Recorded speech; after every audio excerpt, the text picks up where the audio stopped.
Olá, sejam muito bem-vindos a mais um CESP Entrevista.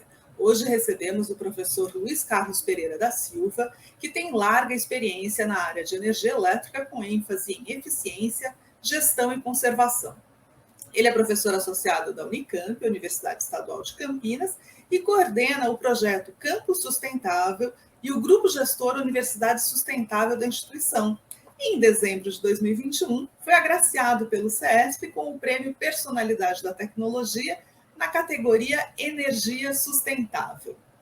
E o professor Luiz Carlos conversa conosco sobre esse tema fundamental ao desenvolvimento e à sustentabilidade, que são as perspectivas em relação ao uso de energia renovável no Brasil. Professor Luiz Carlos, muito obrigada por estar conosco e seja muito bem-vindo. Eu que agradeço, Rita, a você e ao CESP pelo convite, é um prazer participar. Muito bom. Professor, nós começamos o ano aí com uma novidade nessa área da energia renovável, que foi o marco legal da geração distribuída, que foi sancionado no dia 7 de janeiro. Né? Essa era uma questão aí importante para o avanço do uso de energia renovável, especialmente fotovoltaica, que estava na discussão. Qual que é a sua avaliação? Na minha opinião, é um avanço, Rita. Sim, a gente precisa lembrar um primeiro marco legal, né, da geração distribuída, que aconteceu em 2012, a Resolução ANEEL 482, ou seja, né, uma resolução feita pela Agência Reguladora de Energia Elétrica, criando ali os primeiros caminhos, né, para o desenvolvimento da geração distribuída, já definindo microgeração, mini geração, definindo o sistema de compensação de energia, uma série de aspectos fundamentais para que a gente pudesse ter sistemas conectados à rede de distribuidoras, né? Logo depois, em 2015, já foi necessário fazer ajustes, né? Surgiu então a resolução 687 da ANEEL, fazendo alguns ajustes, abrindo um pouco mais para diferentes tipos de consumidores ou associações de consumidores, e fazendo melhorias também na regulação, né? Agora, desde 2019, a ANEEL vem tentando avançar com a resolução, mas tocou, né, em assuntos que são mais sensíveis para os agentes envolvidos nessa indústria que é nova no Brasil, né, está em consolidação, mas em ampla, né, expansão. Então, ficou mais difícil a ANEEL conseguir continuar com o desenvolvimento da regulação. Foi necessário mandar isso para o Congresso, né, produzir um consenso mais amplo entre a sociedade, o governo, as empresas envolvidas, as distribuidoras. Mas eu considero que esse consenso avançou, foi bastante positivo, e essa lei foi aprovada, né? Então agora esse marco legal é muito mais forte, foi sancionado aí pelo Poder Executivo agora em janeiro. Então eu considero que foram conseguidos muitos avanços com esse marco legal. É uma questão muito complexa, porque é uma tecnologia nova, é uma indústria nova que tem uma dinâmica muito rápida, né? Então mesmo esse marco legal ele não é definitivo, ele ainda deixa muitas necessidades aí de regulamentações, mas já estabelece uma série de regras que traz mais segurança para o setor. Mas não é definitivo, essa discussão não vai parar, né? Veja que a gente teve a primeira resolução em 2012, uma outra em 2015, em 2019 já se viu a necessidade de mais uma, agora em 2021 e 2022 a gente tem um marco legal e mesmo com esse marco legal, a ANEEL ainda tem um trabalho importante para definir as regras que vão serem válidas a partir de 2028 também. Uma das grandes questões ali que estavam no debate era o acesso à rede, né? Para aquele micro gerador de energia, digamos que se ligasse à rede de distribuição e fornecesse o excedente. Aí havia aí o interesse das distribuidoras e o interesse do produtor da energia fotovoltaica. Isso ficou definido a contento, ou é uma das questões que o senhor coloca aí que ainda vão precisar de nova regulamentação? Essa é uma questão que continua em aberto a partir de 2028, mas a ANEEL tem agora 1 ano e meio para definir as regras, né, a partir de 2028. Mas até 2028 já está tudo bem definido nesse marco legal. Eu acho que houve bastante avanço. O que é importante a gente explicar, né? Às vezes, para as pessoas leigas, né, isso é mais difícil de entender, porque as pessoas têm uma expectativa de instalar um sistema fotovoltaico na sua casa e pronto, agora eu tenho energia, não preciso mais da distribuidora, e não é bem assim, né? Por quê? Porque a gente sabe que a geração fotovoltaica ela só acontece durante o dia, enquanto a gente tem sol, né? É, principalmente quando a gente fala de consumo residencial, a gente sabe que o consumo maior, em geral, é durante a noite, né? Durante o dia, tirando esse período agora de pandemia, que a gente está todo mundo em casa, né? Mudou bastante o perfil de consumo, mas durante o dia as pessoas vão trabalhar, vão para a escola, então a gente tem pouco consumo. Então, tem essa questão da simultaneidade entre a geração e o consumo, que não acontece de forma ideal nunca, para nenhum tipo de consumidor, quando a gente fala de energia solar. Então, a rede é fundamental para que essa tecnologia funcione bem. Então, o que acontece? Quando a gente tem bastante geração e tem pouco consumo, esse excedente de energia precisa ir para algum lugar, né? Porque a energia elétrica, a não ser que a gente faça investimento em armazenamento, esse é um caminho que se abre também agora com o marco legal, mas ainda não sem regulação, apenas abre-se essa possibilidade, né? Mas como a gente não tem como armazenar essa energia em casa ainda, né? Essa energia vai para a rede. Então, ela se distribui pela rede, pela vizinhança. Então, no momento em que você chega em casa e vai consumir energia, você busca essa energia de volta da rede elétrica, que pertence à distribuidora, que tem, né, uma concessão dessa área. Então, tem o que a gente chama de ativos da distribuidora, que demanda aí um elevado investimento, postes, cabos, né, transformadores, subestações.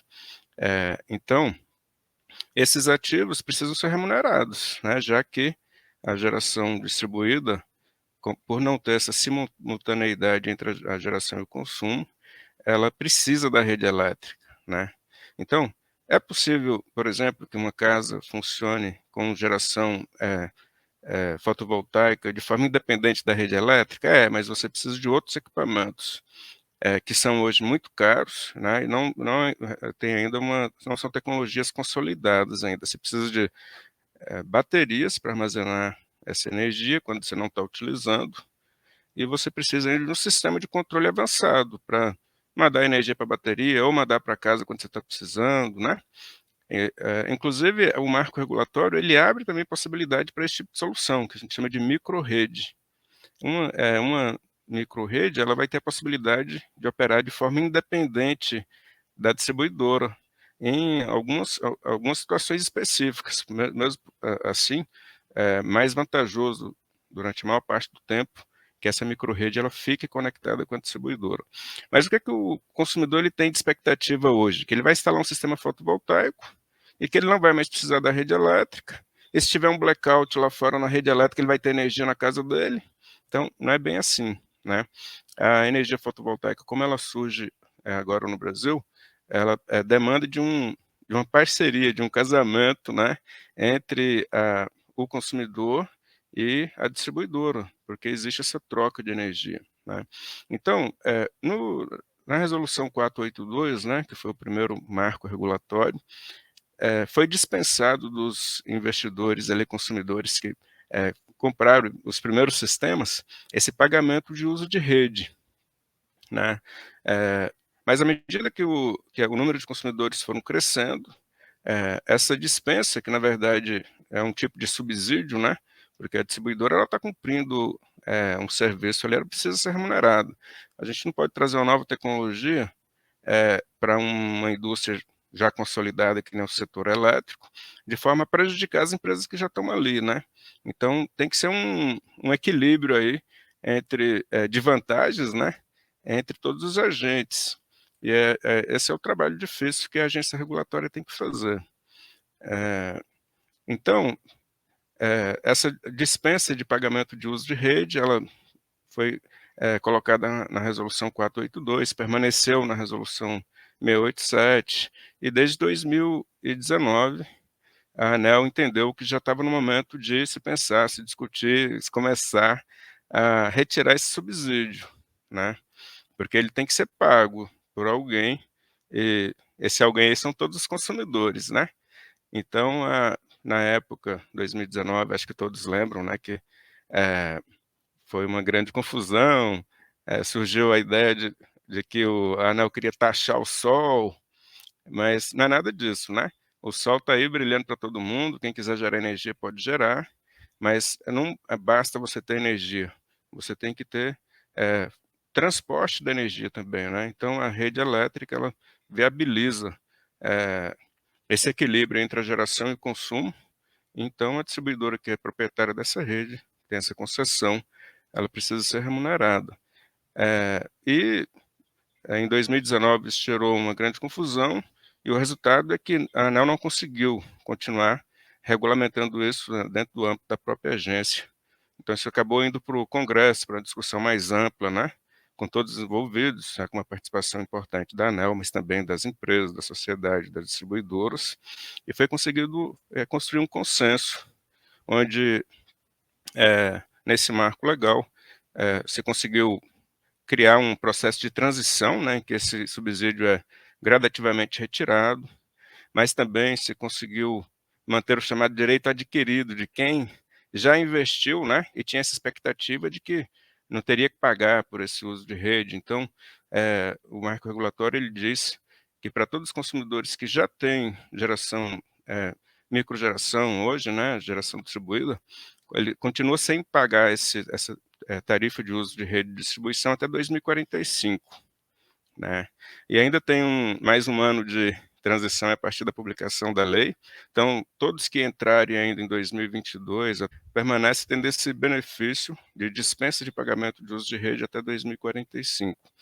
Para quem entrar a partir de 2023, a partir do dia 7 de janeiro, quem pedir acesso, né, aí vai entrar numa tabela progressiva aí de retirada de subsídio. Então, retira no primeiro ano 15%, depois 30%, 45%, 60%, de 15 em 15%, 75% até 90%, quando a gente chega lá em 2028. E aí, a partir disso, fica a cargo da ANEEL novamente fazer um novo estudo aí que a gente pode depois discutir mais tarde. Professor, o senhor colocou aí uma questão que é uma das grandes questões desse debate da energia limpa, da sustentabilidade, do enfrentamento do aquecimento global, que é como ter reserva, como armazenar energia limpa, né? Já a gente teve aí no passado, inclusive, que virou piada, o vento a ser estocado e etc. Mas o senhor menciona aí, existem, mas ainda são equipamentos e tecnologias caras. Que perspectiva a gente tem de o Brasil, que tem um potencial tanto de energia solar quanto de energia eólica bastante significativo, né? E outras eventualmente, que perspectiva a gente tem de um dia conseguir usar essas energias em todo o seu potencial? O que o senhor estima nesse sentido? Por um lado, assim, primeiro ainda comentando em relação ao marco legal, né? Vale a pena a gente citar que o marco legal abre esse caminho para a combinação de energia renovável fotovoltaica com sistemas de armazenamento nas chamadas usinas despacháveis. Então, a gente passa a ter, não, isso não está regulamentado, né, mas a lei abre esse caminho para que a gente possa ter uma combinação de, por exemplo, energia solar com armazenamento em baterias, e assim você consegue despachar aquela usina. Então, você pode ter essa possibilidade de usar energia solar à noite, né, por exemplo. E a mesma coisa com energia eólica, né. Então, isso é uma coisa importante que o marco regulatório traz. Ele abre essa possibilidade, né. Uma outra coisa que o marco traz também é a possibilidade de você ter sistemas híbridos, eh, por exemplo, na sua residência. Então, você pode ter uma combinação de energia solar com bateria, e aí, você tem um excedente de energia, ao invés de mandar essa energia para a rede, você armazena na bateria. e daí você utiliza essa energia solar à noite também. Ou seja, você não está utilizando rede, então essa energia não vai passar no seu medidor, então na hora de pagar aquele uso de tarifa de distribuição ali, você vai pagar bem menos, né. O que acontece é que o custo desse sistema híbrido ainda é muito elevado, ele só é utilizado mais no Brasil em sistemas isolados, onde você não tem essa possibilidade de utilizar a rede como bateria. O que significa isso? Você tem um excedente de energia, você joga na rede, é o seu vizinho que não tem geração, ele vai utilizar aquela energia ali na vizinhança, né? Que é a compensação, que a gente chama. Você manda energia para a rede, pega de volta depois. Com isso, você está utilizando a rede, né? A tecnologia de armazenamento, hoje, eu gosto de dizer que talvez depois da Covid seja o tema mais pesquisado no mundo inteiro, onde tem muito investimento, então avança a passos largos, né, os custos caem. Em alguns países, por exemplo, a Alemanha, já é uma realidade, já tem viabilidade econômica. Aqui no Brasil, né, a tecnologia fotovoltaica demorou mais para chegar do que né, em muitos desses países da Europa e tal. A mesma coisa com energia eólica, com armazenamento de energia também vai demorar um pouco mais para chegar, mas vai chegar, né? É o futuro.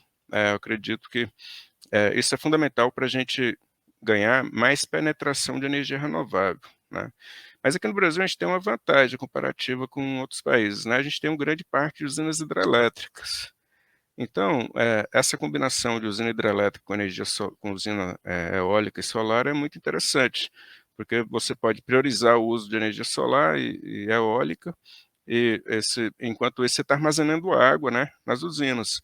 Então, caso a gente continue a ter esse crescimento tão forte, né, exponencial que a gente está vendo aí nos últimos anos, pode chegar um momento aí que a gente vai passar a trabalhar com reservatórios mais cheios das usinas hidrelétricas, que a gente fique menos suscetível a crises hídricas, né? Eh, Quando a gente faz esse mix, né, maior, de fontes renováveis, né. A gente estava falando sobre gás também, né, para esse aspecto, as usinas térmicas, né, ter um parque de usinas térmicas a gás, eu acho que é importante também para que a gente tenha segurança energética, já que as fontes renováveis, né, são todas intermitentes, a gente não consegue mais fazer usinas hidrelétricas com grandes reservatórios, mas a gente tem essa vantagem comparativa, a gente tem muitos reservatórios que a gente pode utilizar também para armazenar água, né, enquanto a gente prioriza geração fotovoltaica. Eu estou falando isso pensando em um crescimento forte de energia solar e eólica nos próximos anos, que é o que a gente está vendo aí. Mesmo com esse marco regulatório novo, eu tenho a expectativa de que esse crescimento continue sendo muito forte.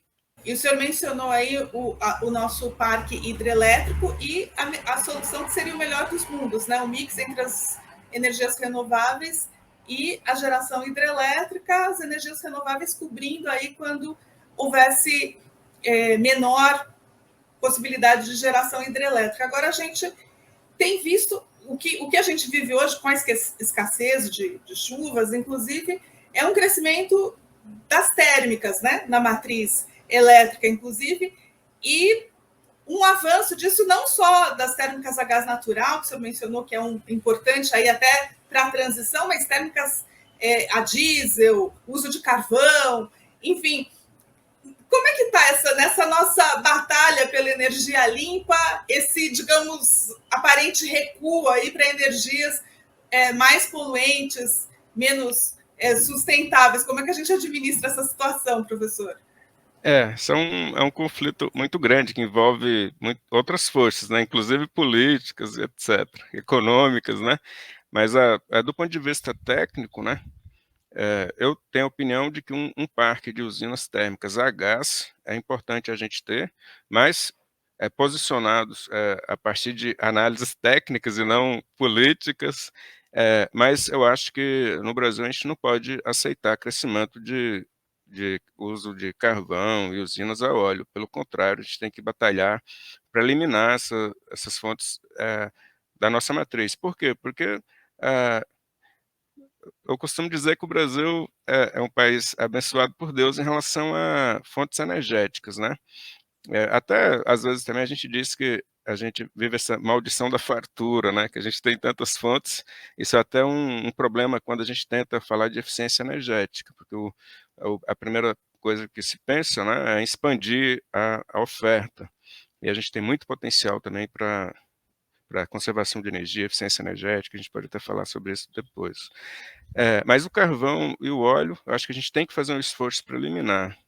Mas uma fonte despachável, firme, segura, né, utilizada para situações de crises, é importante a gente ter, né. Agora, com o mínimo de decisões políticas, né, e com o máximo de decisões técnicas, de forma a minimizar o tamanho dessa matriz térmica, eh, mas, eu acho que ela é importante que a gente, mantenha, né, uma matriz térmica, principalmente a gás, que vai ter um impacto ambiental, menor, né, comparado com carvão e óleo.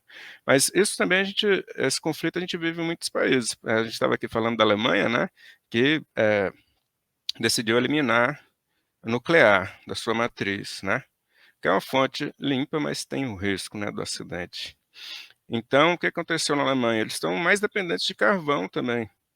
Eh Para eliminar usinas nucleares, eles estão, ficando mais dependentes de carvão. A fonte renovável, eólica, solar, cresce bastante, mas não é suficiente para atender todo o mercado. Então, cada país vive aí os seus conflitos, né, dentro das suas características. Mas eu acho que o Brasil não é um país que precisa utilizar carvão para gerar energia e nem óleo diesel. Mesmo nos sistemas isolados, onde a gente não tem rede, né, a gente tem a possibilidade de avançar com as energias renováveis. Professor, aqui no Brasil nós deveríamos investir mais em energia nuclear? Olha, eu sou um engenheiro, né, eu sou apaixonado por tecnologia, por ciência. A energia nuclear na minha opinião, do ponto de vista energético, é o maior desenvolvimento que a humanidade já conseguiu fazer, assim, é uma forma de energia muito compacta, né, então as usinas, são pequenas, eh, a gente tem o combustível no país, a gente domina o processo de produção do combustível, né. Eh, Ela é uma energia limpa que não polui em condições, normais de funcionamento, mas o grande problema são, os acidentes, né, que já aconteceram. Então é uma energia que, vamos dizer assim, é bastante impopular. Mas eu acho que o Brasil é um país que não tem uma tradição de grandes terremotos, de grandes, eventos, assim, que possam produzir riscos, como foi no caso do Japão, né. Eu não sou, desfavorável não ao uso de energia nuclear, mas, por outro lado, eh, a maioria dos países estão abandonando essa tecnologia, né, no caso da Alemanha, do Japão, tem a França que ainda insiste. Então, eu acredito que não vai ser uma opção, eh, importante aí para as matrizes energéticas mundiais não. O que vai prevalecer mesmo é esse crescimento maior das energias renováveis, e na minha opinião a melhor opção para dar mais segurança para esse processo vai ser o gás. Professor, e a conservação de energia? Daria para ter uma política nacional de eficiência energética, de conservação? Essa pergunta sua é fundamental, é muito importante. Eh, Como a gente comentou, né, o Brasil, eh, tem bastante abundância de oferta de energia hidrelétrica, solar, eólica, biomassa, né, gás também. Então a nossa política sempre foi expandir, né, expandir a oferta, né. Então mesmo agora eu vejo, um movimento muito grande das pessoas: "Eu quero energia fotovoltaica na minha casa", mas mesmo dentro das nossas casas, né, a gente tem sempre um potencial enorme para, muitas vezes, fazer investimentos menores, com um retorno muito mais rápido, de forma a diminuir o nosso consumo, né. Um exemplo é a iluminação LED, né. Então, a gente tem uma tecnologia que está aí disponível, o preço já caiu para patamares aceitáveis, com payback, um retorno do investimento muito rápido, mas a gente continua utilizando outros tipos de lâmpadas, fluorescentes, até lâmpada incandescente a gente ainda vê, né. Eh, e não somente a iluminação, mas se a gente falar de geladeiras, por exemplo, a gente viu nos últimos 10, 20 anos um avanço muito grande na eficiência energética de geladeiras, de aparelho de ar-condicionado. Então, sob a perspectiva do que a gente chama de retrofit, que é troca de equipamentos nas nossas casas, instalações comerciais, industriais, a gente tem muita possibilidade interessante de investimento com retorno até mais rápido do que o investimento em energia fotovoltaica.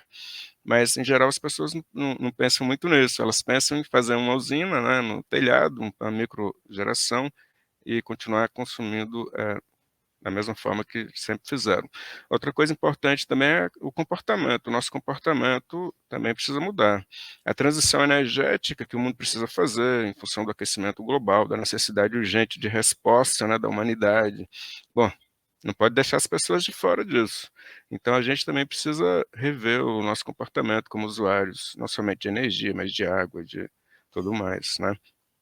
Então a conservação de energia, ela tem que ser colocada num patamar mais prioritário ainda do que a transição para matrizes renováveis, né? A gente pode dizer, a gente diz muito isso nas aulas, né, que a energia mais verde é aquela que não é consumida. Então, esse é um aspecto muito importante. Até isso está no centro do nosso trabalho aqui na Unicamp, né? Você comentou aí do campo sustentável. Então, a gente está fazendo um esforço muito grande para eliminar desperdício. E o desperdício, ele é muito grande, muito visível, muito fácil de ser identificado, principalmente quando você vai em grandes instalações, assim como um campus universitário, como a cidade, né? As cidades, por exemplo, a gente pode comentar da iluminação pública também, que tem, ainda usa tecnologias antigas, e hoje a gente tem tecnologias com capacidade de diminuir o consumo em 80%, né, a iluminação pública. Então, na Unicamp, a gente trabalha com projetos de eficiência energética voltados para retrofit de iluminação, de sistemas de ar-condicionado, com etiquetagem de edifícios, de maneira que a gente possa conhecer quais são os nossos prédios mais eficientes, menos eficientes, né? Como a gente tem um campus que tem semelhança com a cidade, aí, né? A gente tem aqui 50, 60 mil pessoas por dia, a gente está trabalhando também com a transição para a mobilidade elétrica, então a gente já tem um ônibus elétrico aqui no campus, e a geração fotovoltaica, a energia renovável, ela vem junto com isso, mas não pode ser a única solução. Então, quando a gente fala de gestão de energia, a gente tem que olhar todo o processo, desde a contratação de energia, como a gente contrata energia, demanda, etc., a nossa relação com o mercado, né? Até desenvolvimento de sistemas de medição e monitoramento do consumo mais eficientes, de tal maneira que a gente possa conhecer como a gente está utilizando a energia, e a preocupação com a eficiência energética, com a modernização da infraestrutura, né? Com a melhoria pelo lado do consumo, e fundamental também que as pessoas, né, sejam convidadas a repensar. Então, a gente tem também na Unicamp um processo enorme aí de educação energética, de capacitação da comunidade, para que possam conhecer essas novas tecnologias e possam se engajar também com esse assunto. Então, a geração renovável é um dos aspectos importantes, mas não é o único. E realmente, na minha opinião, esse tema é carente de políticas públicas mais abrangentes, mais impactantes aqui no Brasil, né?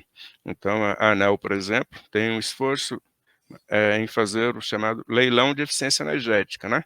Então, a gente sabe que tem aí os leilões para compra de energia nova e tal, mas não tem leilão ainda de eficiência energética. Tem um projeto piloto que a ANEEL quer fazer, mas eu acho isso fundamental, porque a eficiência energética, ela pode ser também um negócio muito lucrativo. Pode ser uma indústria no Brasil com capacidade de criação de emprego e de oferta de energia nova a partir da conservação de energia, né? Então, isso é um tema ainda carente de políticas públicas, mas a ANEEL está discutindo esse assunto, né?